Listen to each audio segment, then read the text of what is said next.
Welcome back to my channel. In this lesson video, we're going to talk about this. Must-know tips for incoming 4th year or 5th year students. Ito rin syempre yung 4th year or 5th year or final year ang tinatawag na transition period from student life to working life. Kaya dito rin pinag-uusapan yung mga credentials. So ano-ano nga ba yung mga credentials? Yung transcript of records or TOR kung tawagin. Nariyan din ang diploma at iba't ibang certificates. Certificates ng mga skills training at iba pa. Nandito ang TIN. Ano nga ba yung TIN? Thesis, internship, at narrative report. Siyempre, merong subjects pa rin, but basically, sa 4th year, narito talaga itong TIN. Thesis, internship, at narrative report. Okay, so in this video, hindi yung credentials ang gaanong ifo-focus natin, kundi ano yung mga tips para ang 4th year mo hindi lang ma-survive, kundi tagumpay talagang matatawag. So, let's move on to tip number 1. Pass all your subjects. Alam mo kung bakit. Galing ka na sa 1st year, 2nd year, 3rd year. Kapag hindi syempre na ipasa ang subject, magkukause ito ng delay. So, no further explanations on this. Basta pag 4th year ka, ipasa mo ang lahat ng iyong subjects. Kailangan syempre maglaan talaga ng oras, energy, i-prioritize ang mga subjects para pasado. Kung 3.0 ang pasa, kailangan 1.0 to 3.0 lang ang maging grade mo.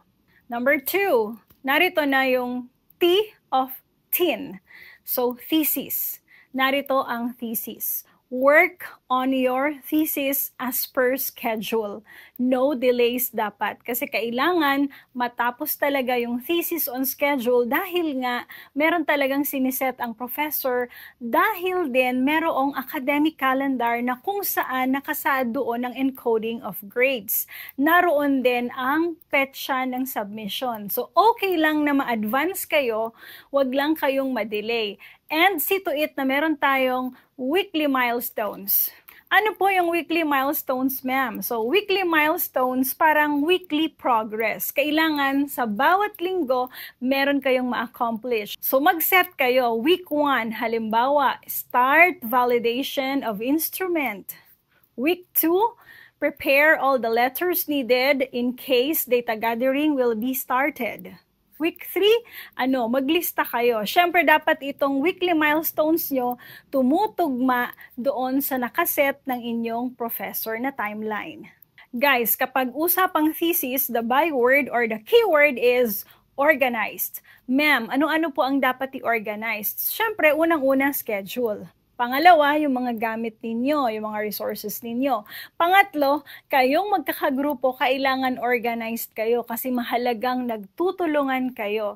You know, sa experience ko, ito yung time na ang magkakagrupo minsan ay nagkakasamaan ng loob or nagkakagalit-galit.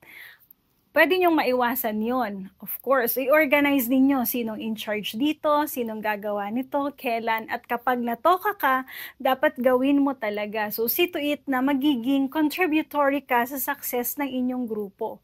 Guys, ang taas ng stress dito kapag ganito na, apurahan na, kailangan matapos na. So, talagang tulungan at of course, magi-strategize kayo. Bukod sa kayo ay organized, you have to strategize. Tip number 3, punta tayo sa letter I of TIN, internship. Ilang oras ba ang inyong internship? So, paghandaan ang inyong internship, kung yan man ay 250 hours, 300 hours, 450, 600, 800, iba-iba, magkakaiba, depende sa program or sa kursong kinukuha mo. So, kung ano man ang oras na nakatakda sa inyong program, see to it that you have the mindset for it. Napakahalaga yan kasi syempre, hindi biro yung 300 hours. Lalo na kung mas mataas yung hours ng inyong internship. So, mindset, your health matters as well. Bakit po, ma'am? Siyempre, kapag internship, hindi natin gusto yung delays. Kasi kapag na-delay ka sa internship, sa tapos ng iyong completion of number of hours, merong bearing yon sa submission of grades. Of course, kapag na-delay ang submission ng grades, baka hindi tayo masama sa deliberation ng candidates for graduation. So certainly, there should be no delays. Kaya nga yung mindset mahalaga kasi gaano mang hirap, gaano mang pagod ang mararanasan mo, kailangan handa ka, handa yung isip mo, handa yung katawan mo. Ngayon, yung health, kapag nagkasakit ka, syempre bawas araw yun. It depends on what you have agreed upon or what is cited in your contract. Okay, dahil ikaw ay tapos na sa iyong internship, nandun na tayo sa letter N of TIN, Narrative Report. Ang narrative report, ang kabuuan ng mga araw-araw na report or yung daily reports or weekly reports na pinapagawa ng professor. Of course, it depends, magkakaiba. In our case, weekly report siya. So weekly, kailangan mag-submit yung mga interns. So i-accomplish mo yon per day, para hindi ka maipunan kasi mabigat na yun kapag nagkaroon ka ng backlog, let's say 1 week, tapos pumapasok or lumalakad na yung week na yun, mahihirapan kang maghabol. Remember, tight kasi mahaba yung number of hours ng iyong internship, tapos at night ay meron ka pang gagawing report. Kung isa lang yan, magaan yan. Pero kung nagka-backlog ka ng 7 days, mabigat na yan. So see to it na walang delays. And you have to be very prompt in accomplishing all this daily or weekly reports so that your whole narrative report will be easily completed. Don't forget, ang narrative report dapat maayos at quality ang pagkakagawa kasi part siya guys ng grading.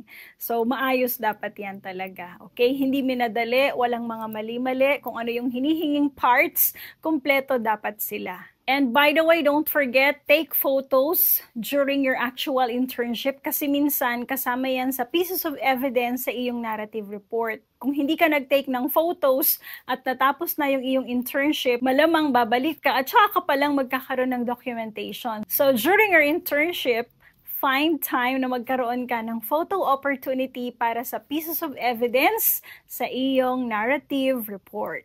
Tip number 5, prepare your budget for all these requirements. Kapag final year talaga, medyo mas increased yung ating mga ina-accomplish, kaya mas increased din yung gastos natin. So, nandyan talaga yung thesis, internship, at syempre kapag internship guys, meron yung uniform, meron kang travel, expenses, kaya paghandaan natin yung gastos na yan sa final year.